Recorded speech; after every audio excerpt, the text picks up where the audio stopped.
Las rivalidades étnicas continuaban dividiendo el imperio. Ricímero, general de procedencia bárbara, ostentaba la máxima autoridad en Roma y no dudó en eliminar a todo el que se le interpuso, incluyendo a sus amigos más íntimos. Las provincias occidentales estaban muy debilitadas y recibían ataques continuos por parte de diferentes pueblos bárbaros. En medio de este caos, un líder romano parecía dispuesto a devolver a Roma su antiguo esplendor. Pero un ambicioso príncipe bárbaro se cruzó en su camino. Para el imperio, aquel enfrentamiento fue el principio del fin. El Imperio Romano, el último emperador.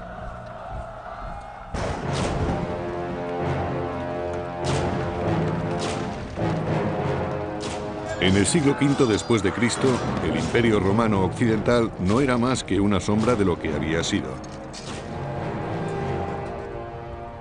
El imperio estaba sumido en una crisis profunda. Los bárbaros que había fuera de las fronteras presionaban para entrar en Roma. Y debido a la ruina económica, el imperio no tenía dinero suficiente para mantener un ejército fuerte y para sostener su infraestructura. Sin un ejército bien preparado, Roma estaba indefensa frente a una de las mayores fuerzas bárbaras. Se trataba de los hunos, dirigidos por su feroz caudillo, Atila. Calínico, cronista del siglo V, nos habla de sus hazañas. Los hunos tenían un ejército numeroso y capturaron más de 100 ciudades. Mataron a tantas personas que era imposible contarlas.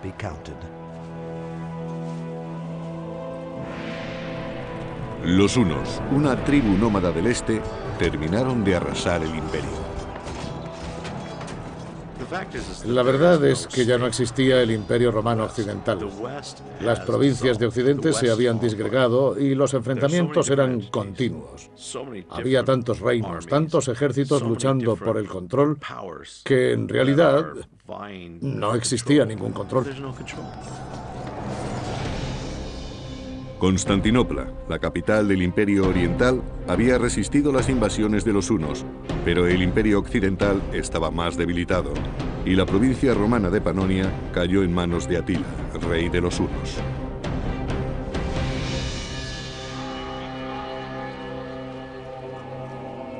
Ahora, en los antiguos territorios del imperio, los romanos obedecían a sus invasores, los hunos. Los romanos y los bárbaros eran muy diferentes.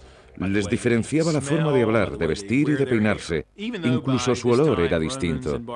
Y aunque en aquella época ya se habían acostumbrado unos a otros, la rivalidad no había desaparecido. Pero un romano supo desenvolverse en aquella complicada situación y halló la oportunidad de prosperar bajo la autoridad de Atila. Se trataba de Flavio Orestes. Orestes era romano, pero se había criado en los territorios dominados por los hunos y tenía un puesto importante.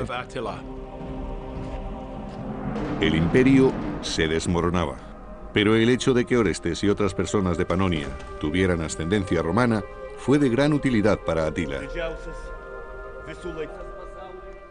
Muchos de aquellos hombres eran romanos, porque hablaban como los romanos, se desenvolvían como los romanos y tenían la cultura social propia de los romanos. Era algo muy común en esa época. Orestes sabía leer y escribir, lo que le hacía destacar entre los muchos aliados de Atila. Y muy pronto se convirtió en el secretario de la corte del jefe bárbaro. Orestes era consciente de los planes de Atila, que trataba de mezclar a los hunos y a los romanos. Por medio de matrimonios y alianzas políticas, pretendía crear un nuevo imperio en el norte.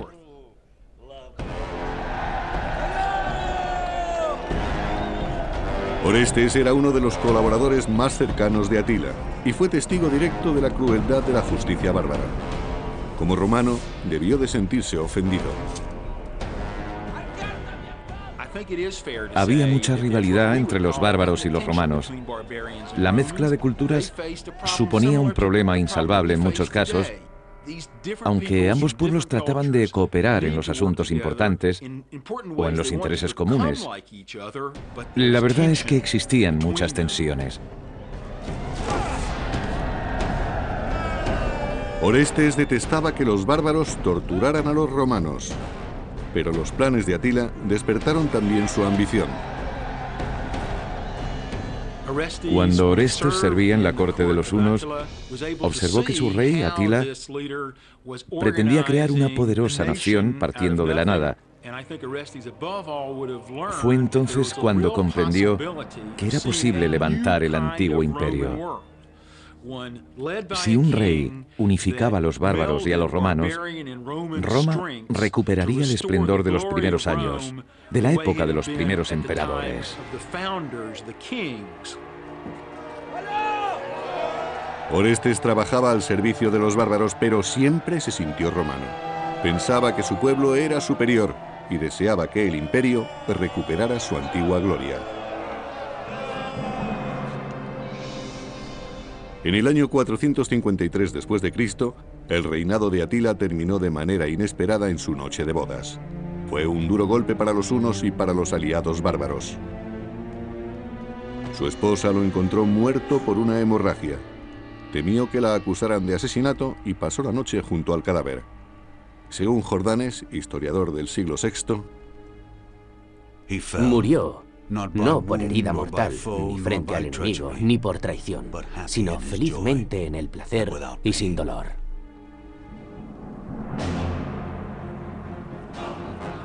Sin embargo, la desintegración de los hunos no liberó a Roma. Aquello solo animó a otros pueblos bárbaros a invadir el decadente imperio occidental. Las ciudades romanas quedaron devastadas. El hambre y la pobreza se instalaron en sus calles. Y Orestes, que había perdido su influencia, trataba de salir adelante en una tierra que luchaba por sobrevivir.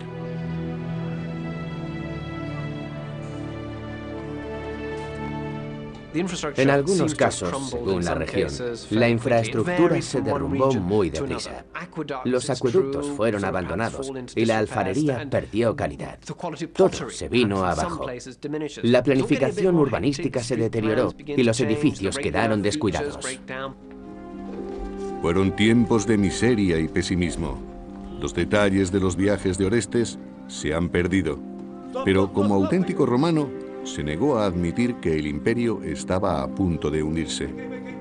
Deseaba recuperar sus valores y su civilización, y con esta esperanza decidió ponerse en camino hacia Roma.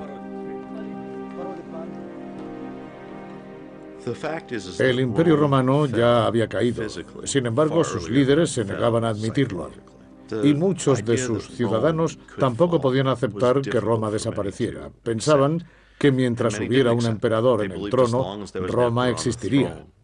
Mientras las murallas protegieran la ciudad, Roma existiría. Mientras hubiera alguien que creyera en ello, Roma seguiría existiendo. A mediados del siglo V, después de varios años de ataques bárbaros, Roma firmó un tratado con la poderosa tribu de los burgundios. El imperio aceptaba ceder parte de sus más prósperos terrenos a cambio de ayuda militar. Los burgundios provenían de Escandinavia y se asentaron en el sur de las Galias. Fueron los primeros territorios que se escindieron del imperio. Las regiones se iban separando lentamente. Podría compararse a la reacción de un cuerpo humano cuando se enfría. El organismo está programado para que el corazón y el cerebro sobrevivan más tiempo. Los dedos de la mano, los pies, son lo primero que deja de funcionar, y algo parecido ocurrió en el imperio. En compensación por las tierras, los burgundios proporcionaron mercenarios a Roma. Pero aquel tratado solo sirvió para prolongar la agonía. La tierra es la principal fuente de recursos, y cuantas más propiedades cedían a los bárbaros, menos dinero recaudaban los romanos. y por lo tanto tenían que seguir cediendo tierras para que al menos su ejército permaneciera fuerte. Era un círculo vicioso que conducía cada vez más deprisa al desastre económico. El jefe de los burgundios, Gundebaldo, era hijo de un poderoso caudillo bárbaro. Su tribu proporcionó muchos mercenarios al imperio cuando éste comenzó a debilitarse.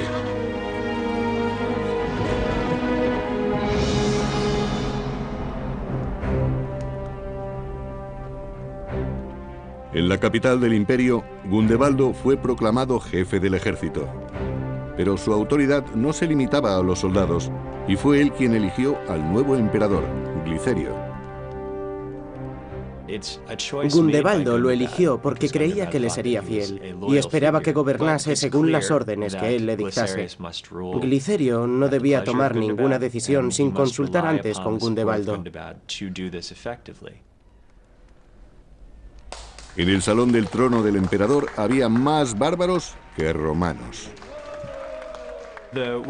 En aquellos momentos, el ejército romano se componía principalmente de bárbaros. Es posible que hubiera soldados romanos, pero según los escritos, la mayoría eran turcos, germanos y otros muchos hombres procedentes de pueblos bárbaros.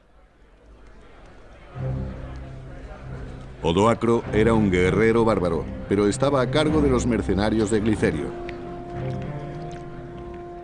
Odoacro consiguió un cargo muy importante en la Guardia Imperial.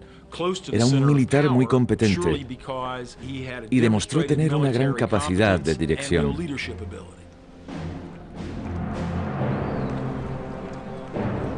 Tras la muerte de Atila, Orestes se había encontrado con una Roma decadente. Enseguida se dio cuenta de lo mucho que el imperio había cambiado desde sus días de gloria.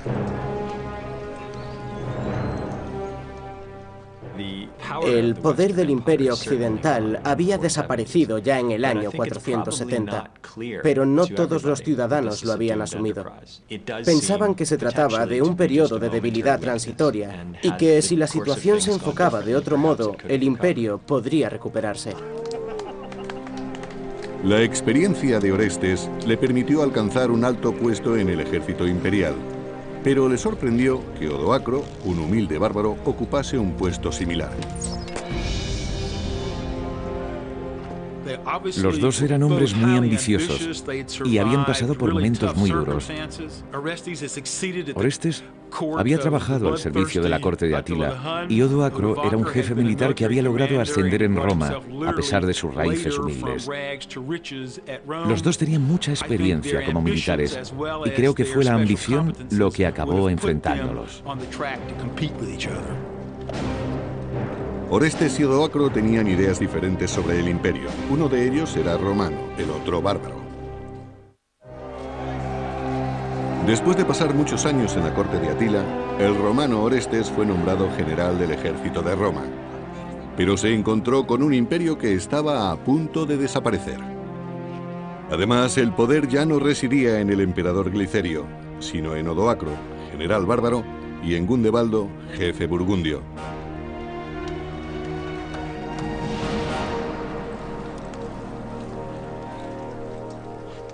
En el pasado, Roma ya había integrado mercenarios bárbaros en su ejército para asegurarse de que no consiguieran demasiado poder.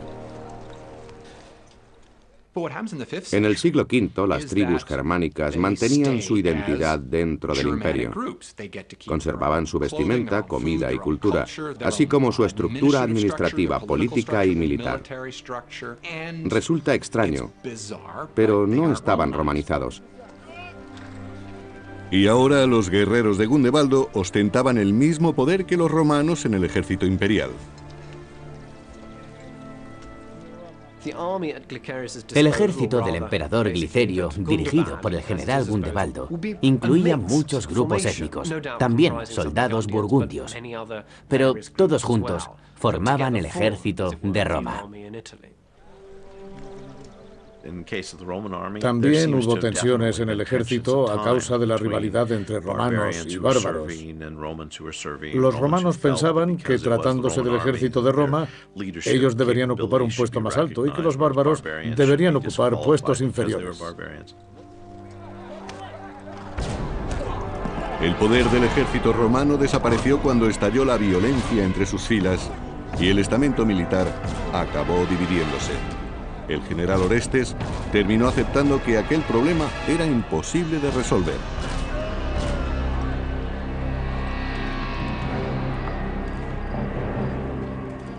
Algunas tribus atacaron al imperio, que sufrió grandes pérdidas en las Galias. Los soldados romanos comenzaron a dudar de la lealtad de sus aliados bárbaros. Creo que, dada la situación, cada uno se ocupaba de sí mismo. Fue una época muy confusa y los ejércitos estaban integrados por grupos que no tenían los mismos intereses. Ni siquiera los romanos coincidían entre sí. Incluso en el campo de batalla reinaba el caos. El ejército ya no luchaba por el imperio, sino que cada soldado lo hacía por sí mismo. Cuando los bárbaros saquearon las costas mediterráneas del Imperio Occidental, el Imperio Oriental, con su capital en Constantinopla, decidió intervenir.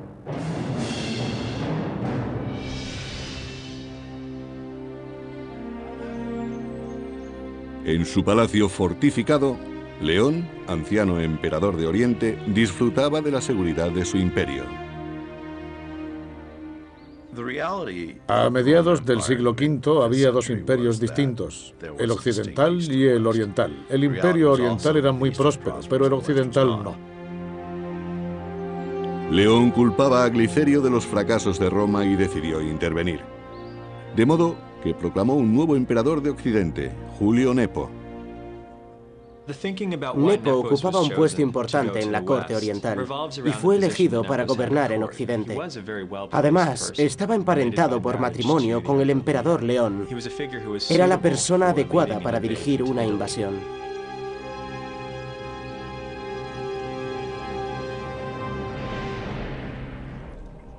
En el año 474 después de Cristo, Nepo reunió un ejército y partió desde Constantinopla hacia la península itálica. Oriente quería reafirmar su influencia en Occidente y buscaron un candidato que derrocara a Glicerio. Su reacción no tuvo nada de sorprendente. Acababa de ser proclamado emperador, pero Nepo tenía que demostrar muchas cosas todavía si quería rescatar el imperio occidental de manos de los bárbaros. Cuando el ejército de Nepo partió de Constantinopla, el emperador Glicerio preparó su propio ejército en Roma para contrarrestar el ataque.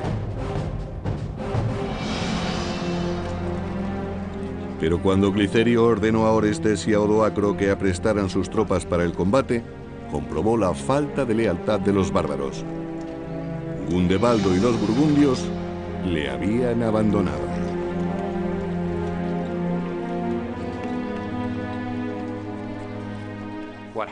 Gundebaldo abandonó al emperador y se convirtió en rey de los burgundios. Para él, eso era más importante que ser general de Glicerio. Los soldados no eran todos de procedencia romana, y por eso sus intereses no eran los que se esperarían si hubiesen sido ciudadanos romanos. Sin el apoyo de los burgundios, los ejércitos de Orestes y de Odoacro no podían salvar a Glicerio de las tropas invasoras de Nepo.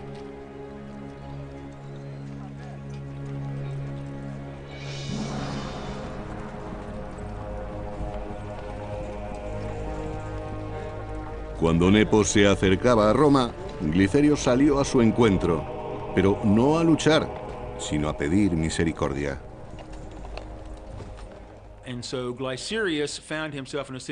Glicerio se encontró con que ya no tenía soporte militar ni de sus bárbaros, ni de sus tropas locales. Cuando el Imperio Oriental envió a Nepo para que se hiciera cargo del Imperio Occidental, Glicerio tomó la única decisión racional que podía tomar. Se rindió sin luchar.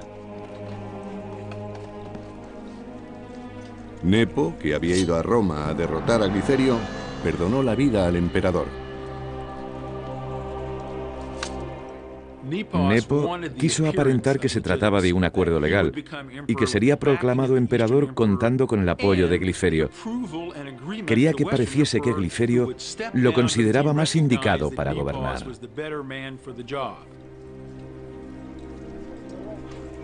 Nepo ordenó que Glicerio fuera investido obispo y lo exilió de Roma.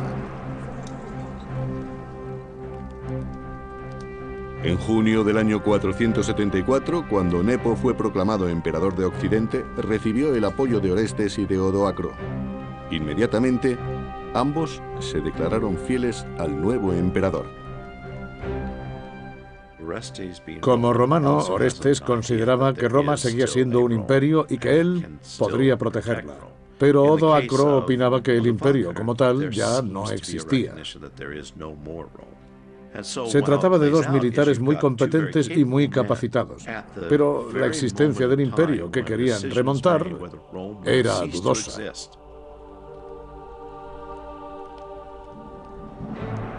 Nepo ascendió al romano Orestes y al bárbaro Odoacro a los más altos puestos de su corte, otorgándoles un gran poder.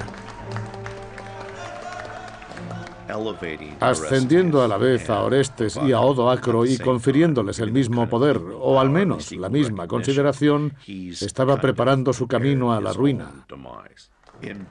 Ambos eran personajes de una firme voluntad y una gran experiencia como militares. Pero los visigodos y otros pueblos bárbaros seguían realizando incursiones en el último territorio romano que quedaba en las Galias.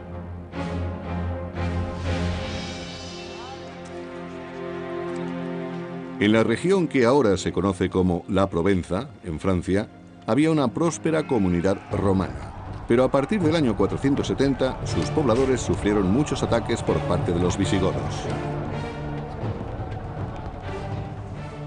Eurico, el rey de los visigodos, era muy ambicioso. Quería expandir su territorio y apoderarse de las regiones del sur de Francia que todavía no estaban bajo su poder. Tenía un ejército fuerte. Las fuerzas de los visigodos eran abrumadoras. Aquella invasión y todas las anteriores fueron reduciendo poco a poco los territorios romanos en las Galias. Finalmente, solo quedó una pequeña franja costera en lo que hoy es el sur de Francia. Los guerreros visigodos arrasaron las aldeas de la Provenza sin compadecerse de los ciudadanos romanos que estaban indefensos. El emperador de Oriente había enviado a Julio Nepo a Roma para que ocupara el trono del emperador de Occidente. Nepo confiaba en sus dos generales, Odoacro y Orestes, pero el imperio romano estaba terriblemente debilitado.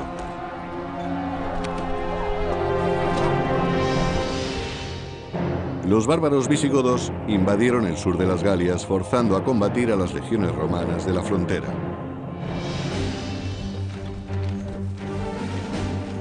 Pero los soldados imperiales no eran rivales para los visigodos. Los visigodos tenían más experiencia y su reino era más fuerte.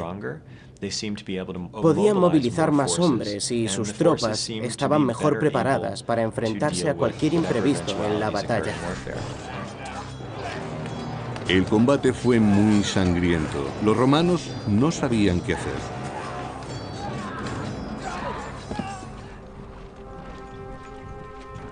Aunque el general Orestes no tenía experiencia en el combate, el emperador Nepo le ordenó partir a las Galias para expulsar a los bárbaros. Prometió nombrar a Orestes gobernador de las Galias. Pero, aunque el nombramiento tuviese visos honoríficos, resultaba un poco sospechoso. Las Galias estaban a punto de ser completamente invadidas, y aquello parecía más bien una forma de alejar a Orestes, aunque es algo que nunca sabremos.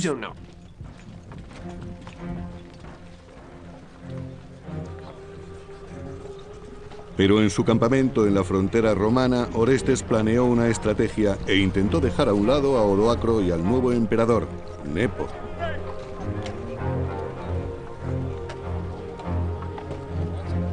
Ofreció un trato a sus soldados, bárbaros en su mayor parte. Si se unían a él contra Nepo, les pagaría con tierras romanas. Orestes no confiaba en la capacidad de Nepo y se rebeló. En lugar de seguir las instrucciones de su emperador, trató de hacerse con el poder. En mi opinión, le traicionó porque quería que Roma recuperase su antigua gloria. Orestes dejó las Galias a los visigodos y desde el norte de la península itálica regresó a Roma con su ejército. Cuando Nepo se enteró de su maniobra, huyó a Rávena.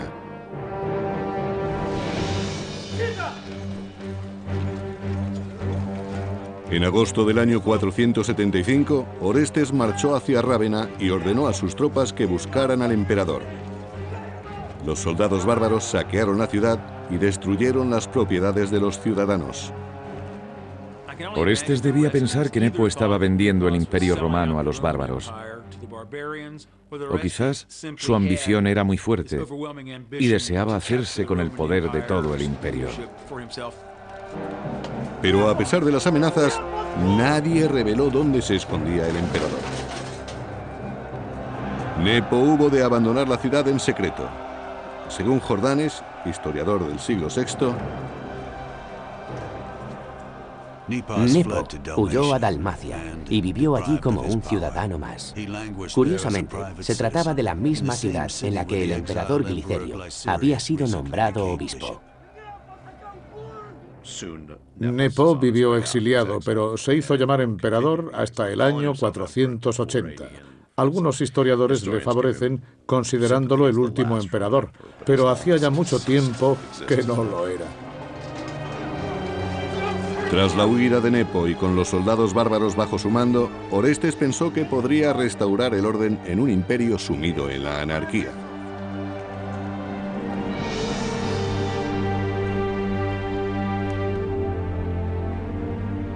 Y utilizó una astuta estrategia. Orestes no reclamó el imperio para sí, sino para su joven hijo, Rómulo Augustulo. Orestes era consciente de su situación. Se había criado entre bárbaros y había prestado servicio en la corte de los hunos. Así que era probable que los romanos lo rechazaran como emperador. Sin embargo, aceptarían a su hijo Rómulo, que era romano y se había criado en Roma. Orestes no tuvo en cuenta lo insignificante que era el cargo de emperador en aquel momento. Rómulo permaneció protegido en la ciudad de Rávena. Rómulo estaba al cuidado de su tío Paulo.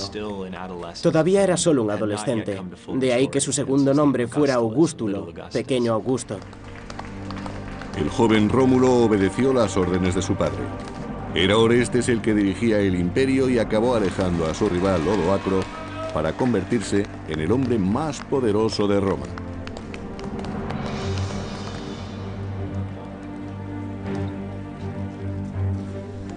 Pero Orestes ignoró la deuda contraída con los soldados bárbaros y después de haber cumplido su parte del trato, estos le exigieron el pago de lo acordado.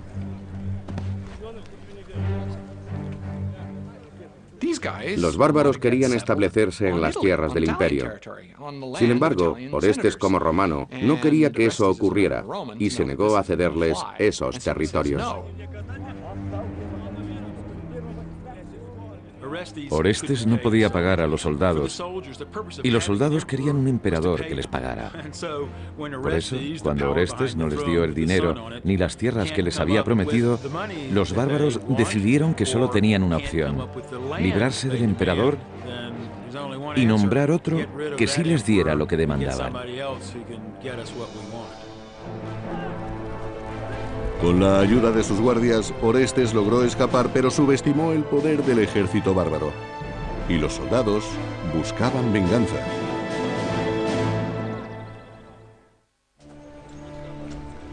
Después de varios años compitiendo con Odoacro, el romano Orestes consiguió aventajarle y coronó a su hijo de 12 años, convirtiéndolo en emperador. Pero las tensiones aumentaron cuando no pagó su parte del trato al ejército bárbaro.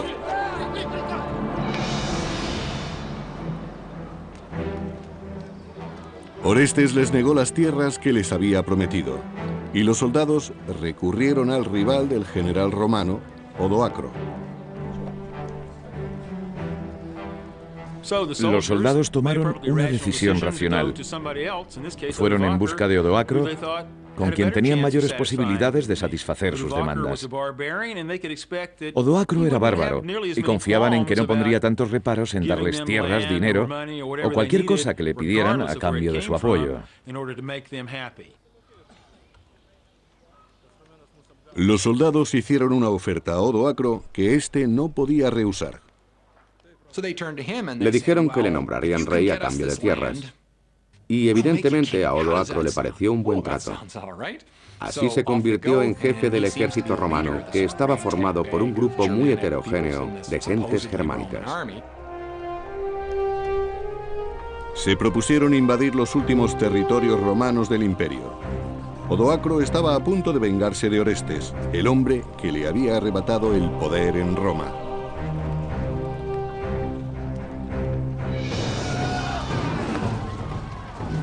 Inmediatamente sus huestes empezaron a saquear las ciudades romanas. Según los historiadores, estuvieron saqueando ciudades durante varios días. A los ricos les arrebataron todo su dinero. Los soldados bárbaros habían arriesgado su vida por un imperio que no sentían como suyo y consideraron que Roma tendría que pagar con sangre lo que no podía pagar con dinero ni con tierras. Su situación era comprensible. Los soldados del imperio no tenían buenos salarios y de repente un día dejaban de pagarles. Y no ocurrió en una sola ocasión, sino en varias. Estaban al borde de la pobreza y a nadie le interesaba ser leal a un ejército que les dejaba morir de hambre. Odoacro estaba a punto de conseguir aquello por lo que tanto había luchado: ejercer su dominio sobre Roma y sobre Orestes.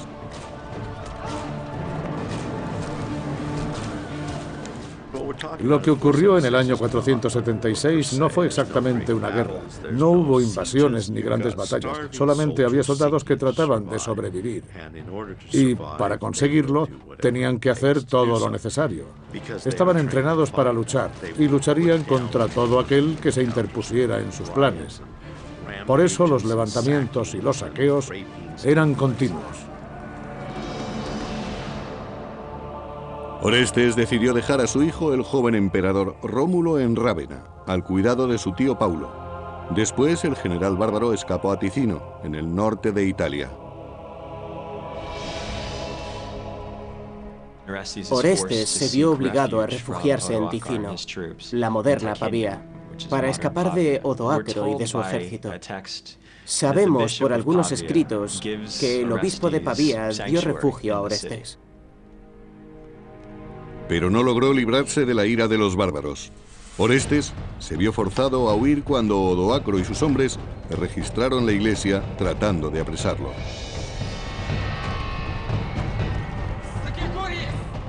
Los hombres de Odoacro robaron todas las limosnas y los donativos para ayudar a los pobres. Y también quemaron muchos edificios, incluida la iglesia. Orestes se dio cuenta de que su sueño de reconstruir el imperio era irrealizable. A Odoacro no le importaba la gloria de Roma. De hecho, hacía ya mucho tiempo que había dejado de existir para él. Pero entonces, ¿cuáles eran sus aspiraciones? Orestes y su guardia escaparon de Ticino. Trataban de ganar tiempo para preparar el enfrentamiento contra Odoacro. Hacía mucho tiempo habían sido compañeros en la corte. Ahora ambos luchaban por el poder. Ambos estaban muy orgullosos del puesto que ocupaban y ninguno quería reconocer la autoridad del otro. Por tanto, el enfrentamiento era inevitable. Orestes y su ejército llegaron finalmente a Plasencia, la moderna Piacenza, antes de enfrentarse a Odoacro en el campo de batalla.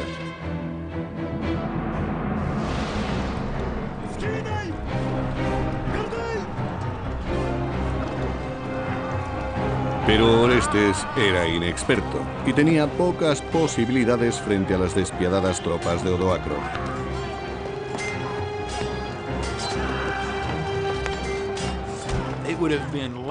La batalla fue muy violenta.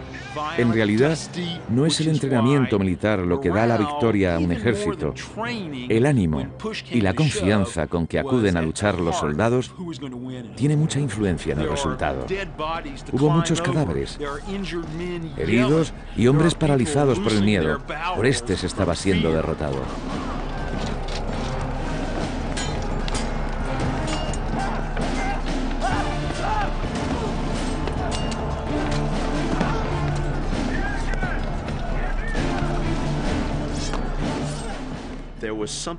Todavía había soldados que creían en el imperio y en que algún emperador lograría devolverle su antigua gloria. Para ellos, el imperio seguía existiendo, aunque ahora sabemos que nunca habrían logrado recuperarlo. Aunque fuera una locura, Orestes se negaba a admitir la derrota. Cuando el general romano Orestes negó a los soldados las tierras que les había prometido, estos se rebelaron contra él, dirigidos por su peor enemigo, el general bárbaro Odoacro. En el campo de batalla de Plasencia, los dos rivales lucharon por el poder, igual que antes hicieran en el salón del trono del emperador.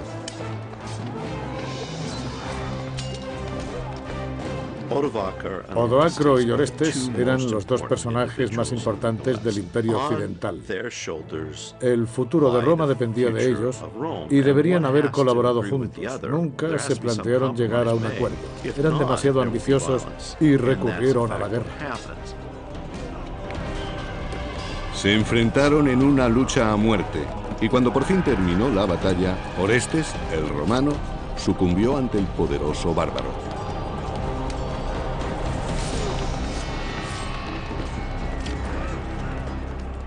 No sabemos exactamente qué ocurrió cuando Odoacro capturó a Orestes, pero se cree que lo mató de algún modo rápido y brutal. No se celebraron ceremonias ni funerales en su honor. Orestes simplemente desapareció. Estoy seguro de que su ejecución fue inmediata, silenciosa y cruel. Enseguida, Odoacro y sus tropas marcharon contra Rávena. Su último objetivo era eliminar al joven hijo de Orestes, el último emperador romano occidental. Rómulo Augustulo, de 12 años, y su tío Paulo desconocían la muerte de Orestes y no estaban preparados para el ataque de los hombres de Odoacro.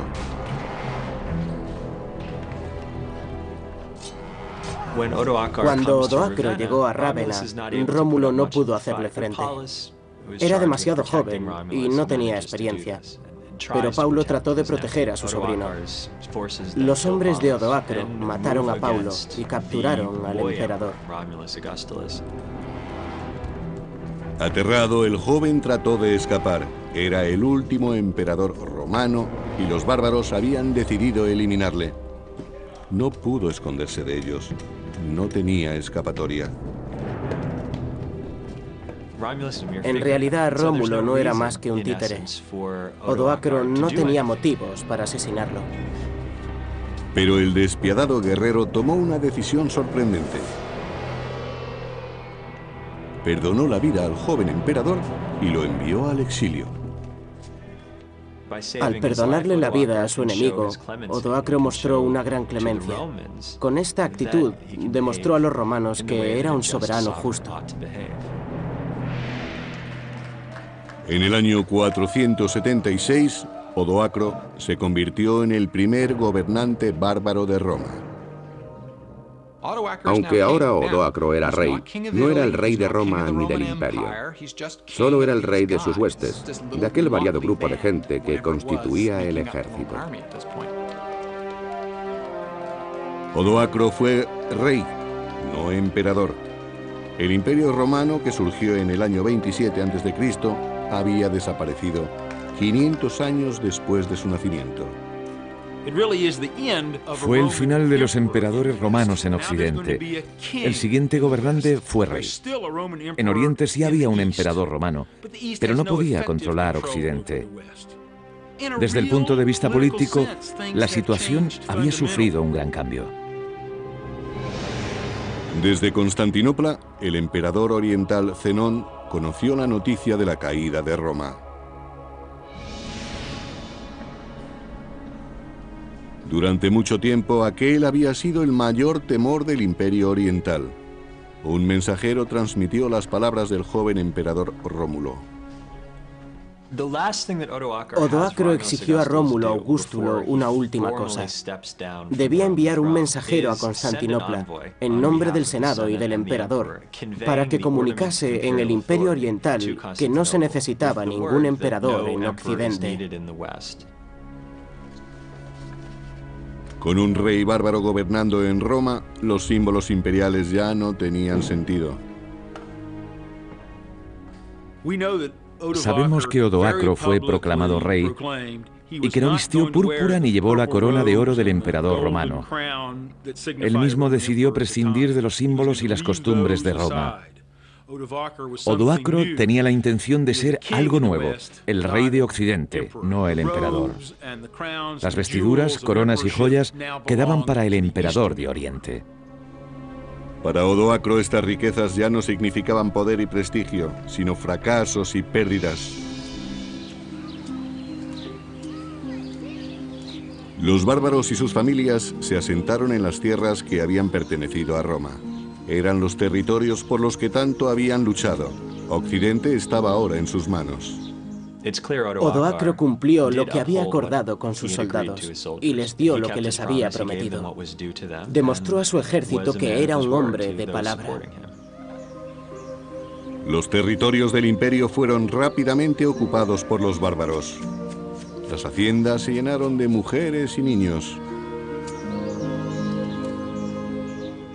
Al principio, Roma se fortaleció porque aceptó a los extranjeros, pero cuando los bárbaros empezaron a llegar en gran número y quisieron formar parte del Imperio Romano, los romanos ya no pudieron ni quisieron aceptarlos como habían hecho antes. Sus razones eran muy complejas, pero fue un error. El hecho de no aceptar a los extranjeros fue lo que poco a poco debilitó al imperio y uno de los motivos principales de la caída de Roma. Pero a pesar de la caída del imperio, su legado sobrevivió. En lugares remotos como monasterios y bibliotecas, la cultura de la civilización romana se salvó y conservó milagrosamente. El recuerdo de Roma perduró en aquellos lugares en los que prevalecía el deseo de aprender. Muchos libros registraron las costumbres de aquel imperio y con el tiempo sus tradiciones, su literatura y su cultura llegaron a considerarse los cimientos de la sociedad civilizada. Roma nos ha legado una inmensa cultura, especialmente a nosotros, a Occidente, y también muchas instituciones y terminología. Las lenguas que hablamos tienen su origen en Roma. No podríamos escapar de la herencia del imperio, aunque lo intentáramos. Y eso es lo más importante de todo.